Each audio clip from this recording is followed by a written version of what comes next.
and thanks to the Oxford Center for Hindu Studies to host this presentation. Okay, Kāmākhyā is a small village that rises on Nīlācala in Assam, in northeastern India. The village ties its name to the goddess Kamakhyā, that literally means she whose name is love or desire.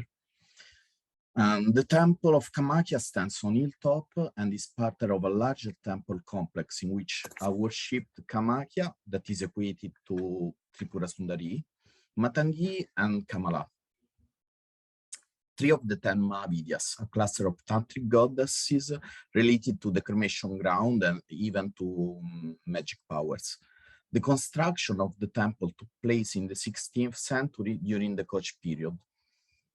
Its roots are intersected with the mythology of Satī's self-sacrifice, which give rise to the tantric network of Shaktipitas. From the early medieval period, Kamakhyā emerged as the most powerful pita because inside its sanctum, the yoni, the vulva, of Satī has been preserved.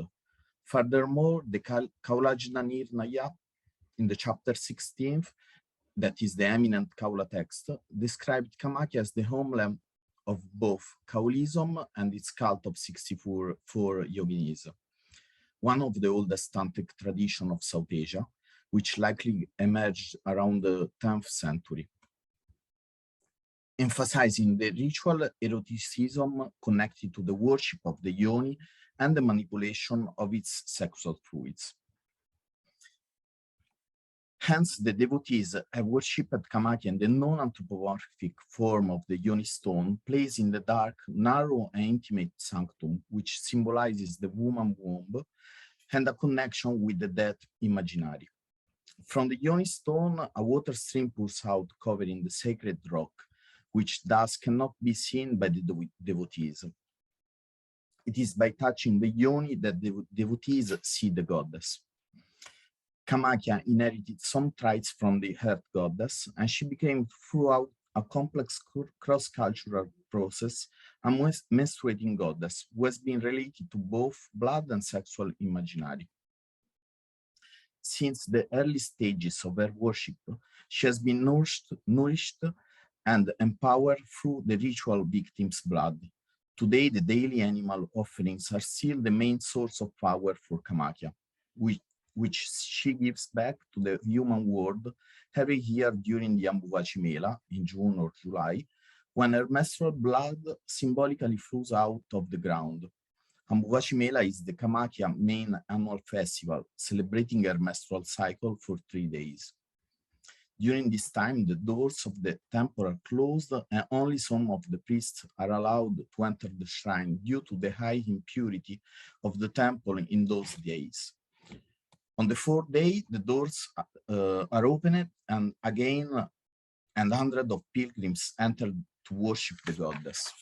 In the last decades, the cult of Kamakhyā has been studied by Western academia, focusing on issues of its origins and on its trans and cross-cultural implications, emphasizing its esoteric elements, the left-hand tantra, or analyzing the woman's agency within the medieval Kaula sexual rites.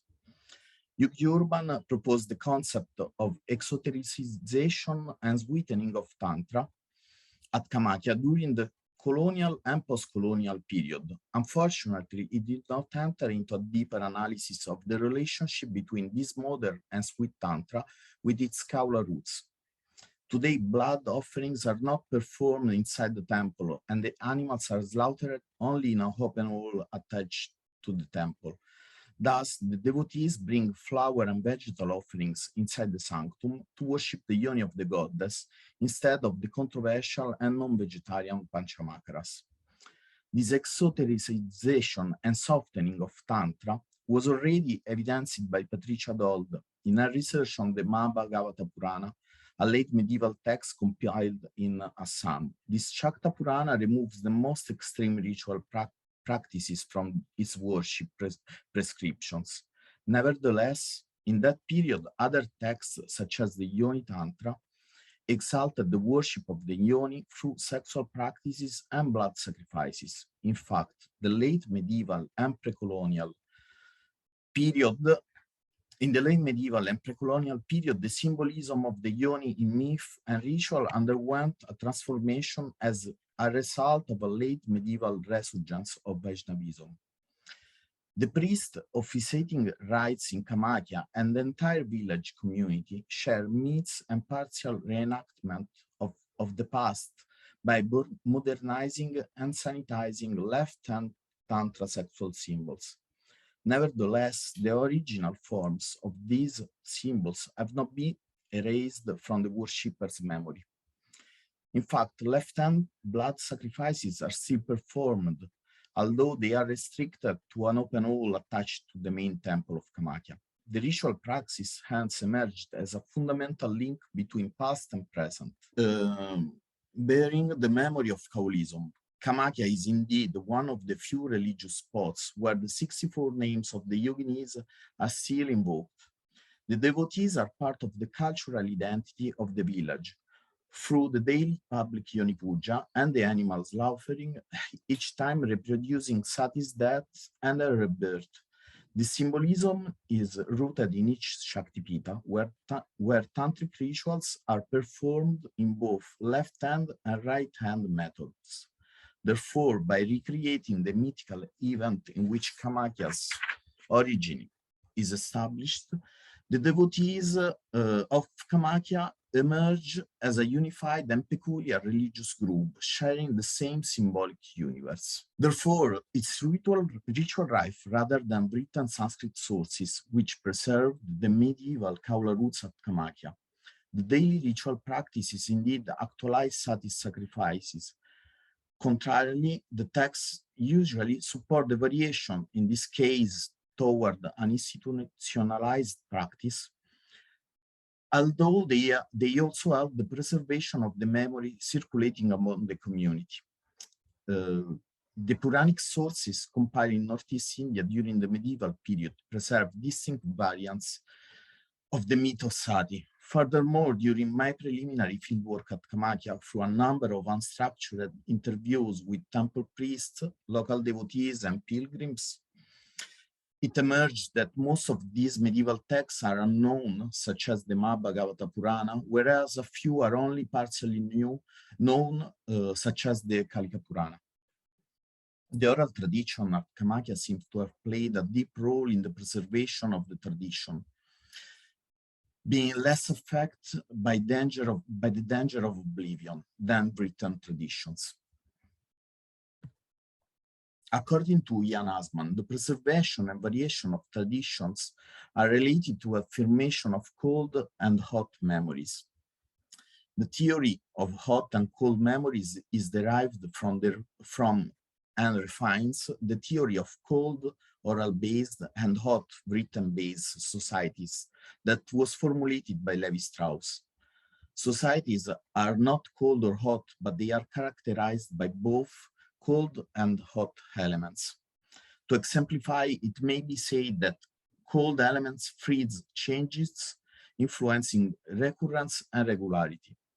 On the contrary, hot elements serve social developments, but they also influence deterioration, corruption, and decline. The tantric public ritual praxis at Kamakhyā has therefore over centuries not only preserved and transmitted, but also innovated its ancient Kaula roots. What is the relationship between the Kamakhyans and the yoni stone? The post-colonial yoni is a sweetened cultic object which was explicitly deprived of its medieval Kaula roots, a semantic evolution that emerges from the analysis of the Puranic and Tantric literature compiled in Northeast India during the medieval and colonial period. From a philosophical perspective, the evolution or regression of the sexual symbolism of the yoni, according to Foucault theory, is closely related to the intersection of sex and power. Foucault indeed affirmed that the relationship between sex and power is characterized by repression. The yoni of Kāmākhyā seems to emerge as a battlefield on which to affirm the control of power. The yoni, having been transformed into a cosmogonic symbol deprived of its inherent sexuality, could corroborate the Foucauldian idea that sex is needed only for reproduction. Who did build these new semantics around the yoni symbol? Is this transformation linked to the phallogocentric sexophobia, which relates sexuality with sin's impurity? My hypothesis is that the cult of the yoni of Kāmākhyā still preserves the sexuality related to the medieval Kaula praxis through metaphors, metonymies, and conceptual blending, which affect myths, ritual, and festival.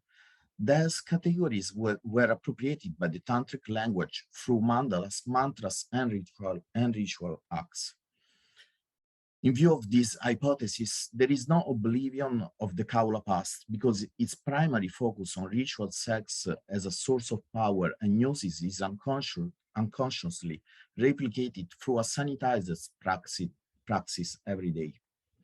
This exotericized and sweetened ritual praxis replicates the secret medieval Kaula sexual rite that was reserved to the tantric initiates entering the Kaula, the clan, which foresaw drinking the sexual fluids from the mouth of the yoni, that is the yoni, a necessary act in order to obtain the Kaula gnosis.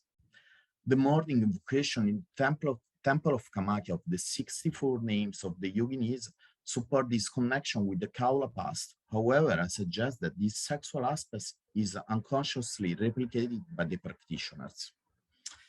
In order to explain the erasure of the Kaula roots in ritual acting, I hypothesize that Kamakhyā's community has been affected by religious amnesia. What I call religious amnesia is inversely related to the concept of cultural memory, which was coined by Alida and Ian Asman in the 80s, coinciding with whatever meaning is circulating within the group and with what may also be called tradition. Through the rituals and festivals, the memory of the past is reconstructed and reproduced, circulating among a group's members. On the other hand, the forgetting is the consequence of breaking off of social structures of daily experiences. More specifically, touching the yoni stone inside the sanctum is not perceived as a sexual act.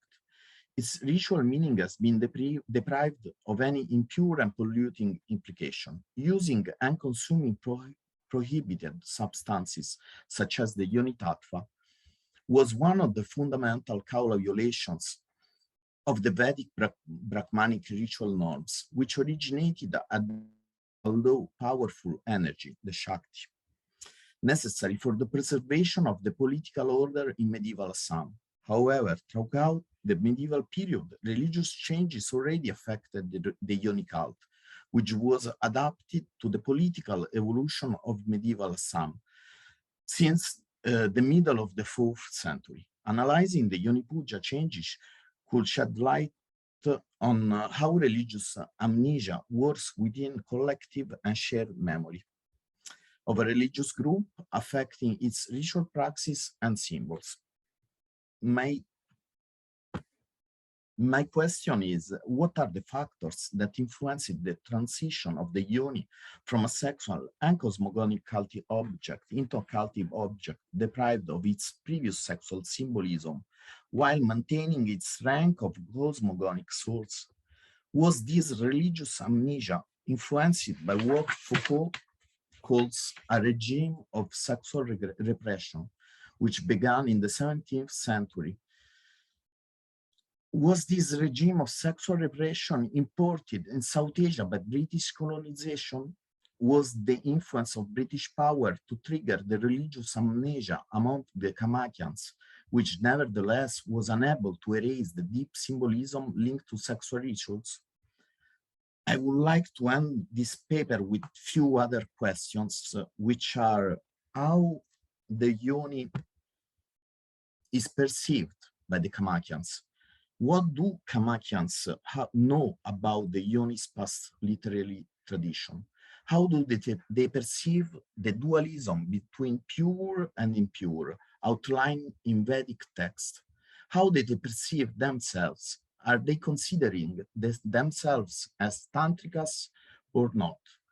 Answering to these questions, I will address broader issues such as how power through the control of sexuality influenced either memory or forgetting in the form of religious amnesia with a religious group in South Asia. Okay, thank you.